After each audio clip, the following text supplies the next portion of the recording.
Sir ஒரு விஷயம் நீங்க கவனிச்சிருக்கீங்களா? ம். வாழ்க்கையில ம். பெரிய அளவுல பணம் சம்பாரிச்சவங்க, ம். இன்னைக்கு நமக்கு பெரிய பணக்காரங்களா தெரியிறவங்க எல்லாருமே, ம். சமுதாயத்துல ஏதோ ஒரு பெரிய குறையவோ, பிரச்சனையவோ தீர்த்தவங்களாவே இருக்காங்க. ம். கவனிச்சிருக்கீங்களா? கண்டிப்பா சார். நோக்கம் சிறப்பா இருக்கிறவங்க மட்டும் தான் வாழ்க்கையில சிறப்பா இருந்திருக்காங்க. அப்படின்னா? ஒருத்தவங்களுடைய செயல் ஆரம்பிக்கும்போது, அது பிறருக்கானதா இருக்கணும்ன்றதுல யார் அந்த மாரி சிந்திக்கிறாங்களோ, ஓ! அவங்க மட்டுமே இன்னைக்கு பெரிய சக்சஸ் அடைஞ்சிருக்காங்க. அப்படின்றீங்க. ஆமா, கண்டிப்பா சார். ஒரு கதை ஒண்ணு பார்த்தேன் நானு. என்ன ரொம்ப இன்ஸ்பயர் பண்ணுச்சு. ம். கிருஷ்ணரும், அர்ஜுனரும் ம். கடைசியா போர்லாம் முடிஞ்சு வராங்க. ம். வரும்போது ஒரு முதியவர் வராரு. அங்கருந்து ஓடி வராரு. ஓடி வந்து உங்களுக்கு பிரச்சனைலாம் முடிஞ்சதில்ல.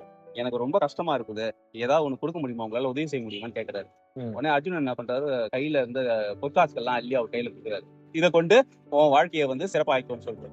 ம். அவர் எடுத்துன்னு போறாரு. போற வழியிலேயே ஒரு திருடன் அடிச்சு புடிங்கின்னு போயிடுறான். ஐயோ! உடனே வீட்டுக்கு போயிடுறாரு. போயிட்டு ஒரு 10 நாள் ஆகுது. திருப்பி அர்ஜுனனையும் கண்ணனையும் பாக்குறாரு. பாத்துட்டு எப்படி இருக்கீங்க அப்படின்னு கேக்குறாரு அர்ஜுனன். இல்ல இந்த மாதிரி சொல்றதுக்கு இல்ல. அன்னைக்கு நான் வாங்கிட்டு போன உடனே ஒரு திருடன் அடிச்சு புடிங்கின்னு போயிட்டான். ம். அதனால என்னால எதுவுமே பண்ண முடியல. இன்னும் கஷ்டத்துல தான் இருக்கேன் அப்படின்னு உடனே அவர் ஒரு மாணிக்க கல்ல குடுக்குறாரு. ம். குடுத்து இதை வச்சு பொழைச்சுக்கோ அப்படின்ட்டாரு.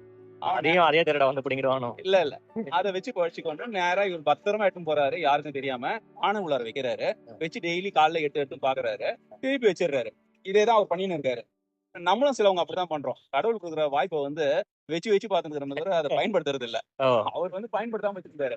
ஒரு நாள் அவங்க மனைவி என்ன பண்றாங்க, குடத்துல இருந்து தண்ணி பிடிக்கிறதுக்காக எடுத்துன்னு போய் ம். அத ஆத்துல ஊத்திடுறாங்க. ஐயோ! மாணிக்க கல்லும் போயிடுது. ஆ. உடனே திருப்பி அர்ஜுனனை பார்த்து சொல்றாரு, இந்த மாதிரி என் ஒய்ஃப் அந்த மாதிரி பண்ணிட்டாங்கன்னு உடனே ம். அவர் என்ன பண்றாரு, எப்போ எது கொடுத்தாலும் உனக்கு எதுவுமே ஒட்ட மாட்டுது ம். அப்படின்னு சொல்லிட்டு கண்ணகிட்ட கேட்கிறாரு. ம். என்னதான் பிரச்சனை இருக்கு ம். அப்படின்னு உடனே ம். நீ அளவுக்கு அதிகமா கொடுக்கறதால அவருக்கு எதுவும் ஒட்ட மாட்டுது. அவருக்கு இன்னைக்கு என்ன தேவையோ அதோட கம்மியா கொடு. ம். என்ன நடக்குதுன்னு பார்ப்போம் அப்படின்னு உடனே கொஞ்சம் பணம் கொடுக்குறாரு. கொடுத்த உடனே அதை வாங்கி பாக்குறாரு. இவரால ஒண்ணுமே புரியல. ம். இதை வச்சு நம்ம ஒரு வேளை கூட சாப்பிட முடியாது. இதை கொடுத்தாரு நம்ம என்ன பண்ண முடியும்னு சொல்லிட்டு ம். போயினேக்கிறாரு. உடனே என்ன பண்றாரு, சரி நம்மளுக்கு இந்த பணம் கண்டிப்பா பயன்படாது. ம். இத மத்தவங்களுக்கு ஏதாவது பண்ணணும்னு சொல்லிட்டு போறது. ஆத்துல பார்த்தா மீன்கள்லாம் இருக்குது. ம். ஏன் அந்த பொறி வாங்கி போடுவோம்னு சொல்லிட்டு ஒரு பாக்கெட் பொறி வாங்கி எடுத்துன்னு போய் ம். ஆத்துல போட்டுக்கிறாரு. ம். போடும்போது ஒரு மீன் மட்டும் அதை முழுங்க முடியாம துடிக்குது. ம். உடனே என்னடான்னு சொல்லிட்டு அந்த மீனை எடுத்து பாக்குறாரு. அது வாயில ஏதோ மாட்டிக்குது. அந்த வாயில இருந்து அதை எடுத்துட்டு ம். கீழே விடாத துள்ளி ஓடிடுது. எடுத்து பார்த்த பொருளை பார்த்தா ம். மாணிக்க கல்லு. அவங்க கொண்டாடி கழுவி ஊத்தின கல்லு. ஓ! உடனே இவருக்கு ஆச்சரியம் தாங்க முடியல. ஆ. எடுத்துன்னு வீட்டுக்கு வராரு.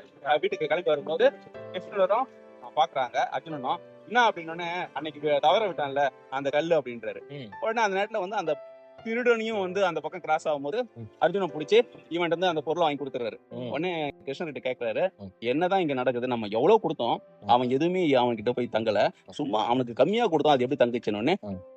நீ அவனுக்கு கம்மியா கொடுத்த உடனே அவன் தன்னை விட யார் கீழே இருக்கிறாங்கன்னு பார்த்தா அவனுக்கு உதவி செய்யணும்னு நினைச்சான்ல. ம். அந்த உதவியின் நோக்கம் தான் அவன் உயர்ந்து அடைஞ்சிருக்கான். ம். இன்னை வரைக்கும் அவன் வீட்டுக்கு ஒண்ணு எண்ணமே இருந்துச்சு. ம். இத கையில கம்மின்னு சரி நம்மளோட பாதிக்கப்பட்டவங்க யாராவது இருந்தா இதை பயன்படுத்தலாம்னு சொல்லிட்டு அந்த மீனுக்கு கொடுக்கும்போது எனக்கு எல்லாம் கிடைக்குது. அப்போ ஒரு செல்வமானது யாருக்கு போகணும்னா நம்ம வாங்குறது போது அது பலனடைறதுக்கு யாராவது இருக்கணும். ம். ம். அவங்களை நோக்கி ஒரு பொருளை பார்த்தோன்னே யாருக்கு கொடுத்தா உதவியா இருக்கும் ஆ. அந்த நோக்கத்தோட போகணும். பிசினஸும் அப்படிதான் பண்ணணும். நம்மளோட நோக்கம் சிறப்பா பிறருக்கான நோக்கமா இருக்கிற பட்சத்துல ஆ. நம்ம நல்லா வளருவோன்றது இருக்கு. அந்த அடிப்படையில் தான் இன்னைக்கு இருக்கிற தொழிலதிபர்கள் எல்லாம் ம். அவங்களோட உதவி கரங்கள் நீட்டியதால் தான் இன்னைக்கு உயர்ந்திருக்கிறாங்கன்னு நான் நம்புறேன். அதாவது ஒரு பணம் வரும்பொழுதே, இத யாருக்கு செலவு பண்றதுக்கு தயாரா இருக்கோம்? இது யாருக்கெல்லாம் தேவைப்படும்னு ஒரு எண்ணம் வந்துச்சுனாலே, அவங்க உயர்ந்துருவாங்க. உயர்ந்துருவாங்க. கண்டிப்பா கண்டிப்பா? கண்டிப்பா.